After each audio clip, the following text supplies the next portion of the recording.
안녕하세요. 전 올해 50살의 중년의 여성입니다. 가족은 남편과 3명의 딸, 그리고 딱 1년 전까지 제 곁엔 형부가 계셨습니다. 오늘이 딱 저희 형부 기일이라 많은 생각에 잠겨 글을 쓰게 되었습니다. 일단 유년 시절 이야기부터 시작해야 할 듯합니다. 따분하고 지루할 수도 있겠지만 잘 들어주시면 감사하겠습니다. 저는 엄마가 43살에 낳은 아이였습니다. 지금에야 달을 늦게 시집을 가 늦게 낳지만 제 어릴 적엔 노산이었죠. 안타깝게도 저는 부모님에 관해 기억은 없어요. 심장 쪽이 약했던 엄마는 저를 낳자마자 잘못되셔서 돌아가셨고, 아버지께서는 저를 친할머니 도움을 받아 2살 정도까지 키우시다가 재혼하셨는데, 재혼한 상대 여성분께는 저와 24살 터울의 딸이 있었죠. 그때도 전 어렸을 적이라 기억이 잘 나지 않지만 재혼 후 2년 정도는 그럭저럭 잘 살았다고 해요. 2년 후 새엄마가 갑작스럽게 유방암 진단을 받고 1년 정도 항암 치료를 하며 투병하시던 중 돌아가셨어요. 설상가상으로 친할머니까지 돌아가시고 아버지께 새 여자가 생기면서 절 언니한테 떠맡기다시피 하셨대요. 그때 언니는 28살이었고 결혼을 앞두고 있는 상태였어요. 언니의 뱃속에는 아이가 있었는데 제 조카랑 저랑은 5살 차이밖에 나질 않았어요. 언니는 아직 어린 저를 보며 뱃속의 아이가 생각났다고 해요. 그래서 모른 채 할 수 없었다고. 그리고 언니는 저를 데리고 형부에게 가서 이 아이도 내 딸이라며 사정을 이야기했고, 처음에 형부는 당황하더니 당연히 당신 동생이면 내 동생이고 당신 딸이면 내 딸이야, 우리 같이 잘 키워보자 했다고 하네요.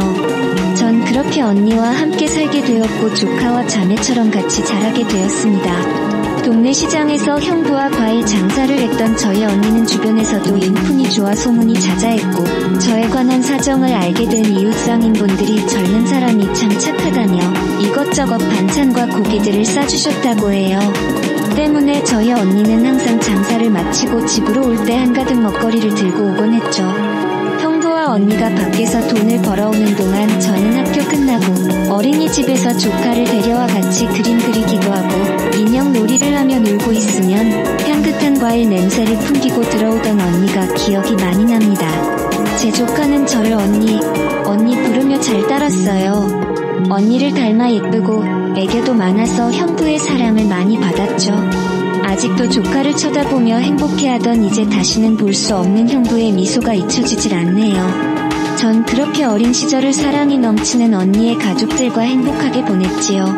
그런데 제가 15살 되던 해에 저의 인생을 뒤집어버린 비극이 찾아왔어요. 온 식구가 해돋이를 보러 다녀오던 중 그만 차가 빙탄길에 미끄러져 도로를 벗어나 전복되는 사고가 난 것이었습니다. 이 사고로 인해서 저희 언니와 조카는 목숨을 잃었고 저와 형부는 가까스로 생명을 건질 수 있었습니다. 의식을 차린 후 의사 선생님께 들었는데 운전하셨던 형부는 약간의 골절과 타박상만 있었고 제 언니와 조카 그리고 제가 많이 다쳤었다고, 셋 다 피를 너무 많이 흘려 수혈이 필요했는데 언니와 조카는 형부와 혈액형이 달라 수혈이 불가능했고 불행 중 다행인지 나와 형부의 혈액형이 같아서 의식이 있던 형부가 제게 수혈을 해줘 절 구할 수 있었고 언니와 조카는 운명을 달리하고 말았다고 했습니다. 절망적인 소식을 들은 저는 정신을 차릴 수 없었어요. 언니와 조카의 모습을 다신 볼 수 없다니 정말 하늘이 무너지는 줄 알았습니다. 형부도 아내와 자식을 잃은 충격에 한동안 말도 못하고 정신을 못 차리고 넋이 나갔었죠. 원래도 무뚝뚝한 사람이긴 했지만 사랑하는 사람들을 잃으니 표정이 싹 사라진 정말 시체 같았어요. 가족을 잃어보지 않으신 분들은 아마 감히 모르실 겁니다. 숨도 못 쉴 정도의 아픔과 고통을 저 역시 태어나기 전까지 정신과 치료를 동반하며 회복하기까지 시간이 많이 필요했고 조금씩 정신이 들 때쯤 형부의 병실을 매일 찾아갔어요. 시간이 흘러 형부가 먼저 퇴원을 하고 뒤늦게 퇴원을 한 제가 집으로 돌아갔을 때 저는 경악을 금치 못했습니다. 집안은 말 그대로 엉망이었어요. 사람의 온기는 온데간데 없고 여기저기 놓여진 술병과 쓰레기들 술 냄새에 찌들어 잠든 형부의 덥수룩한 수염 정말 페인이 따로 없더군요. 제가 집으로 들어오자 형부는 왔니? 이야기를 하며 저를 한번 쓱 쳐다보곤 다시 자리에 눕는데 그 눈빛은 마치 자신도 죽여달라는 눈빛이었어요. 집으로 돌아온 저는 집안 곳곳 널린 쓰레기들과 술병을 치우고 그동안 쌓여있던 빨래들과 설거지 등 집안 청소를 싹 한홍환기를 시키고 저녁을 준비했죠. 저녁 준비가 다 되자 자고 있던 형부를 깨워 식탁 뒤에 마주 보고 앉아 오랜만에 같이 식사를 했습니다. 분명 갓 지은 밥과 계란 후라이인데 그렇게 차가울 수가 없었어요. 그 차가운 공기를 깨고 제가 먼저 말을 했죠. 나는 형부, 저 다시 학교 가야 되는데. 형부는 그래, 전에 다니던 학교로 가면 되겠지. 나는 내 형부는 선생님께 말씀드리마 그렇게 저는 다시 학교를 다니게 되었고 언니와 조카 목까지 열심히 살겠노라고 다짐하며 이를 악물고 공부를 했고 전교 1등을 하였습니다. 그런데 형부는 많은 시간이 필요해 보였어요. 학교를 마치고 집에 오면 항상 같은 자리에 누워있는 형부, 그리고 형부를 보호하듯 주위를 둘러싸고 있는 빈 술병들, 학교가 끝나면 집에 와 널브러진 술병과 쓰레기를 치우고 저녁을 준비하는 저의 학교 후의 일과는 항상 똑같았습니다. 그렇게 1년 반 정도의 세월이 흐르고 고등학교 진학을 앞둘 무렵 저희 반 담임 선생님께서 제게 특성화 고등학교에 관한 이야기를 하시며 학부모님과 상의를 하고 싶으니 형부를 모시고 오라고 이야기하셨고 저는 부푼 가슴을 안고 집으로 돌아갔습니다. 그러나 여전히 같은 자리에 있는 형부가 술병들 순간 무언가 잘못되었구나 싶더라고요. 그러면서 언니와 조카 대신 제가 살았다는 자책감은 절 헤어나올 수 없는 절망으로 내몰았습니다. 저는 그 자리에 주저앉아 서럽게 울기 시작했어요. 제 울음소리를 들은 형부가 잠에서 깨어 쟤를 발견하곤 왔니? 하시더라고요. 저는 울부짖었어요. 나는 잘못했어요. 형부, 제가 살아서 죄송해요. 언니랑 조카 목까지 같이 있게 살려고 했는데 이제는 게예요. 미칠 것 같아요. 그러게 왜 절 구하셨어요? 왜 나 같은 걸 구해서 힘들어해요? 그냥 그때 언니와 조카랑 같이 죽게 냅두지 그냥 죽을 걸 그랬어.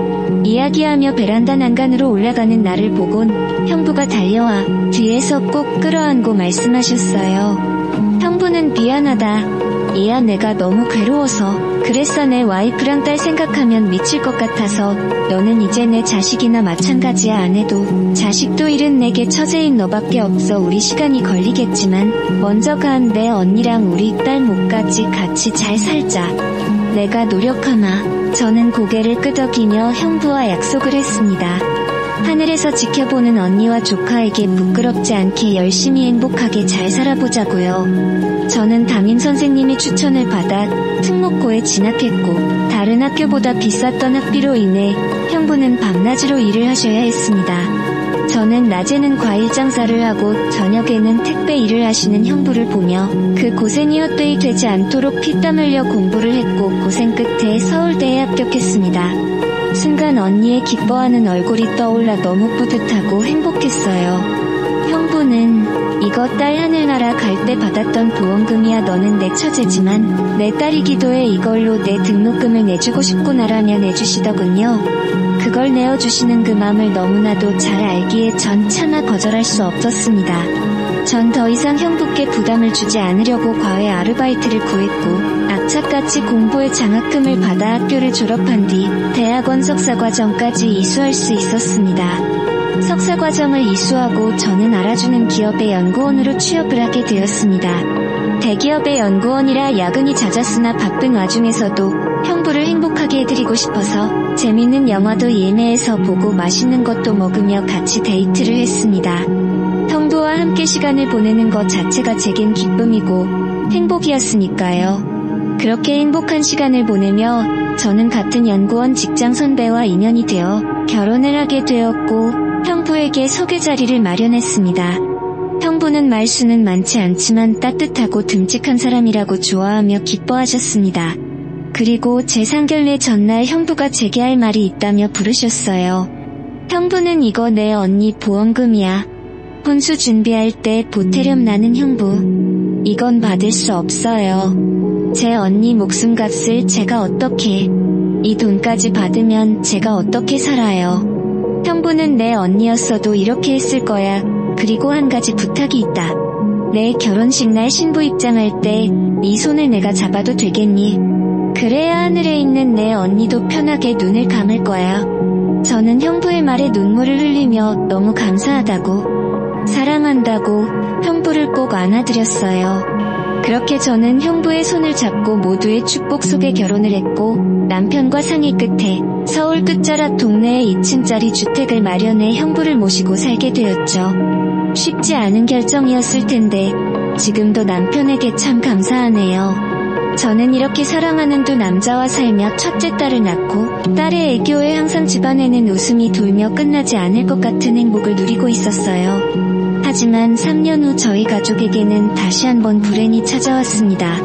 갑작스레 살이 빠지고 안색이 급격히 나빠진 형부 급기야 소화를 잘 못 시키시고 밤에 구토를 하시는 형부의 모습에 저는 형부를 모시고 근처 대학병원을 찾았고 검사 결과는 참혹했습니다. 형부의 림프절에 악성 종양이 생겼다고 병명은 혈액암이니 암세포는 림프절을 타고 온몸에 전이가 되었다고 하더군요.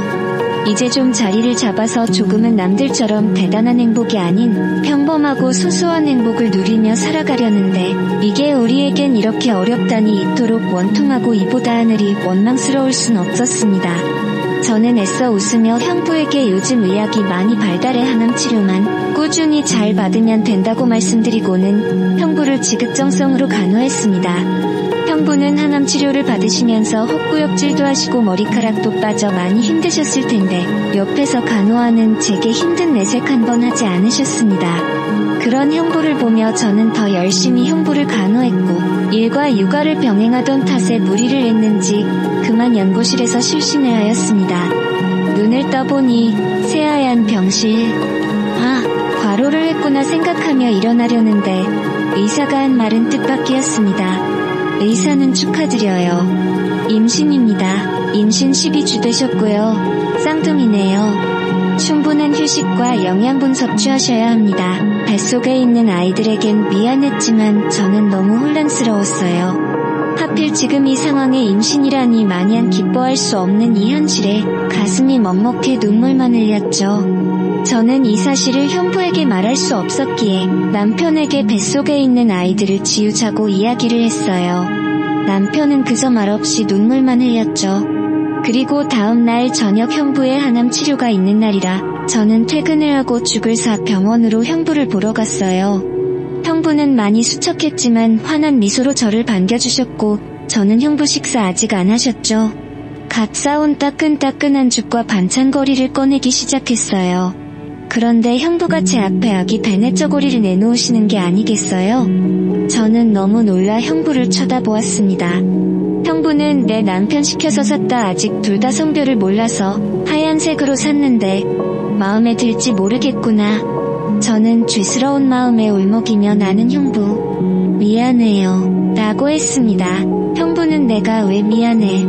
나는 이렇게 좋은 소식을 들을 수 있어서 지금 너무 기쁜 걸 건강하게 출산해서 내게 꼭 안겨주려무나. 형부는 자책하는 제 손을 꼭 잡아주며 말씀하셨고 저는 형부를 붙들고 눈물을 왈칵 쏟았습니다. 저는 남편과 상의하에 휴직계를 내고 육아와 간병에 전념하기로 했습니다. 낮에 아이 유치원을 보내고 형부가 있는 병원으로 갔습니다. 그런 날을 보는 형부는 홀몸도 아닌데 병실에 찾아오지 않아도 된다고 말씀을 하셨으나 저는 이것조차 못하면 제가 죽을 것 같다고 말씀드렸습니다. 형부는 태교도 못하는 저에게 미안하다며 병원 휴게실에서 이야기책과 잡지책을 들고 오셔서 아름다운 풍경 사진도 보여주시고 재밌는 이야기도 들려주셨어요. 형부와 같이 사진을 보며 신혼여행도 제주도로 가서 한 번도 해외여행을 가본 적이 없다는 형부를 꼭 모시고 가리라 다짐을 했었는데 저의 출산이 임박함과 동시에 형부의 상태는 악화되어 갔습니다. 휑한 머리, 가죽만 남은 배, 분만실에 들어가기 전 다른 산모들은 건강한 아이를 낳도록 기도하는 시간에 저는 출산을 하고 나왔을 때 형부가 살아계심을 기도했습니다. 그리고 저는 건강한 여아들을 출산했습니다. 병실로 옮겨진 저는 곧바로 형부에게 전화를 했습니다. 아직도 그날의 기억이 생생하네요. 다시는 형부의 목소리를 들을 수 없을 것 같아 어찌나 마음이 조마조마하던지 형부는 다행히 전화를 받으셨습니다. 형부는 고생했다며 누구보다 기뻐하셨고 저도 부푼 마음으로 아이들을 형부에게 보여줄 생각에 회복에 힘을 썼습니다. 다행히도 우리 어읍분 공주들은 건강에 아무 문제가 없었고 저 또한 빠르게 회복을 하였습니다. 저는 남편과 아이들을 데리고 형부의 병실을 찾아갔어요. 형부는 아이들을 보며 너무 예쁘다고 수고했다고 말하며 한없이 행복해하셨습니다. 하지만 저희가 왔다 간 다음 날부터 형부의 상태가 급격히 악화되었고 의사 선생님께서는 마음의 준비를 하라고 말씀하셨습니다. 그런데 저는 이대로 형부를 보내드릴 수 없었어요. 정말 억장이 무너져 내렸습니다. 그렇게 며칠이 흘러 형부가 저희를 먼저 병실로 부르셨어요. 저희 가족을 한번 흘어본 형부는 엷은 미소를 띠며 좋은 추억만 만들어줘서 고맙다고 너무 행복했다고 세상에 미련이 남지 않는다며 제 손을 잡아주시고는 이제 그만 내 언니가 있는 곳으로 보내주려무나 라고 하시는데 저는 형부의 진심에 목이 메여 하염없이 눈물을 떨어뜨렸습니다. 그리고 그날 저녁 1년 전 오늘 나의 형부는 그렇게 눈을 감으셨고 그 모습은 그렇게 평온해 보일 수 없었습니다. 형부를 조카와 언니에게 보내드린 후 저는 형부에게 받은 사랑을 잊지 않기 위해 한 달에 한 번 꼭 저희 가족들과 헌혈을 하고 있어요. 안녕하세요.